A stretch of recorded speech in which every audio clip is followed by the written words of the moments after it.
السلام علیکم۔ امید کرتی ہوں کہ آپ سب لوگ خیریت سے ہوں گے۔ قصائص انبیاء ویڈیو سیریز میں یہ 24ویں پیغمبر حضرت ذوالکفل کے بارے میں بیان ہے۔ حضرت ذوالکفل کا تعارف و بعثت۔ حضرت ذوالکفل کا اصل نام بشیر تھا۔ ذوالکفل ذمہ داری اٹھانے والے کو کہتے ہیں۔ آپ علیہ السلام نے بڑے اچھے انداز میں ذمہ داری نبھائی، اس لیے آپ علیہ السلام اسی نام سے مشہور ہوئے۔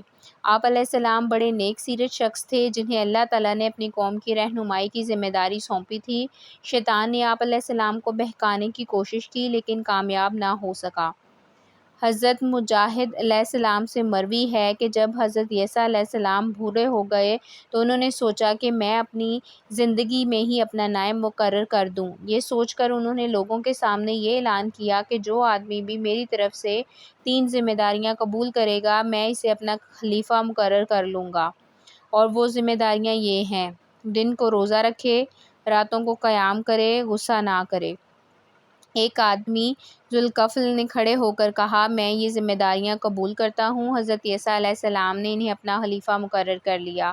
ابلیس دیگر شیاطین سے کہا کرتا تھا کہ اس شخص کو کسی نہ کسی طرح قابو میں لاؤ۔ شیاطین نے انہیں گمراہ کرنے کی کوشش کی مگر ناکام ہو گئے۔ آخرکار ابلیس ایک دن خود ان کے پاس بوڑھا فقیر بن کر آیا۔ اس وقت حضرت ذوالکفل علیہ السلام دوپہر کے وقت قیلولہ کرنے کے لیے لیٹے ہوئے تھے۔ ابلیس نے دروازہ کھٹکھٹایا۔ آپ علیہ السلام نے پوچھا، کون؟ ابلیس نے جواب دیا، میں ایک ضعیف ہوں۔ آپ علیہ السلام نے دروازہ کھول دیا اور وہ اپنی کہانی سنانے لگا۔ ابلیس نے کہا، میری قوم نے مجھ پر بڑا ظلم کیا ہے۔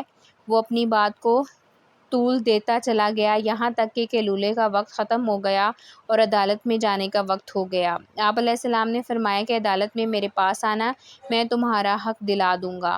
آپ علیہ السلام عدالت میں اس کا انتظار کرتے رہے مگر وہ بوڑھا نہ آیا۔ اگلے دن پھر جب آپ علیہ السلام بستر پر آئے تو اس نے آ کر دروازہ کھٹکھٹایا۔ آپ علیہ السلام نے دروازہ کھولا۔ اس بوڑھے نے پھر وہی پرانی داستان سنائی اور ساتھ یہ بھی کہا کہ میں آپ کے پاس اس لیے نہیں آیا کہ لوگوں نے کہا کہ میں خود ہی تمہارا حق تمہیں دے دوں گا۔ جب آپ علیہ السلام کی عدالت کا وقت گزر گیا تو وہ اپنی بات سے مکر گئے۔ تیسرے دن جب آپ علیہ السلام قیلولہ کرنے کے لیے آ رہے تھے تو آپ علیہ السلام نے دربان سے کہا، کسی کو بھی میرے پاس نہ آنے دینا۔ یہ بوڑھا تیسرے دن بھی آ گیا اور دربان سے کہا، مجھے جانے دو، میں نے کل بھی آپ کی خدمت میں حاضر ہو کر اپنا مسئلہ پیش کیا تھا لیکن دربار نے اسے اندر جانے کی اجازت نہیں دی۔ ابلیس نے جب دیکھا کہ دروازے سے اندر جانا مشکل ہے تو وہ کمرے کے روشن دان کے ذریعے اندر چلا گیا اور اندر سے دروازہ کھٹکھٹایا۔ آپ علیہ السلام کی آنکھ کھل گئی۔ آپ علیہ السلام نے دربان کو کہا کہ میں نے تمہیں کہا تھا کہ میرے پاس کسی کو نہ آنے دینا، یہ کیسے آ گیا؟ دربان نے کہا، یہ دروازے سے نہیں آیا، آپ خود غور کریں کہ کہاں سے آیا ہے۔